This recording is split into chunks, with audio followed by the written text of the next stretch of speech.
Education followed by health. Okusaba kuno amagye gakwanjula mu kakiiko ka Paalamenti akalondola ebyokwerinda era nga ssemateeka bw'alagira okusaba kuno kubadde kulina okuleetebwa mu kakiiko ka Paalamenti ak'embalirira kwekennenyezebwe wabula obutawukana n'ababaka batula akakiiko ak'ebyokwerinda n'ababaka batula akakiiko akavunaanyizibwa ku by'embalirira okusaba kuno bakugobye.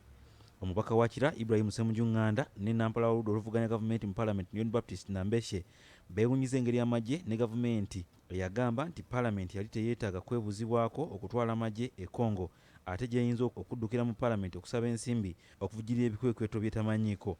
Why do they now want permission from Parliament for money when they said they don't need Parliament? So why don't they go where they went first and pick the money from? We are being reached out to fund the operations. We don't know how many of our people are there. Ssente w'akakiiko ka Paalamenti akavunaanyizibwa ku mbalirira Patrick Nsiyage Opoloti agambye nti akakiiko kakulembera tekagenda kuyisa nsimbi ze katamanyi kye zigenda kukola n'agamba nti okutuusa nga Paalamenti ennyonyoddwa ku bikwekweto bino ensimbi zino zijja okuyisibwa. But now before we are informed of the strategic importance, the challenges encountered in Congo, what more input is required, then we can't have a basis for allocating any money for Suja. Mu mbalirira eno eggye ly'eggwanga lyetaaga obuwumbi 89 mu ngeri y'emu oluvuganya gavumenti mu Paalamenti nga lukulembeddwamu minisita ow'ekisiikirize ow'ebyensimbi era omubaka wa Butambala Muhammad Mwanga Kivumbi lukubye ebituli mu mbalirira y'omwaka gw'ebyensimbi ogujja 2022 eya triliyoni 43 eri mu bage gye lugamba nti terina ddagala ly'enogera kizibu kya byanfuna ebidobonkanye. Observation is being made that the country is struggling to attract concessional loans.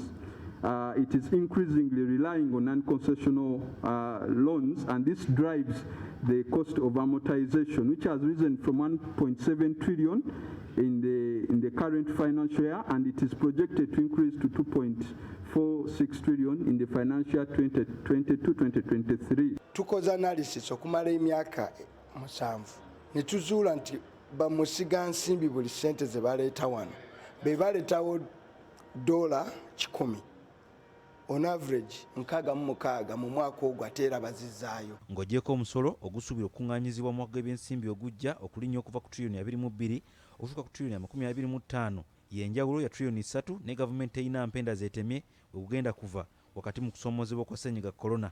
Oludda oluvuganya lugamba nti newankubadde nga gavumenti mu bigambo eraga nti yagala okusumusa ebyenfuna by'eggwanga kyokka ebikolwa biraga kirala.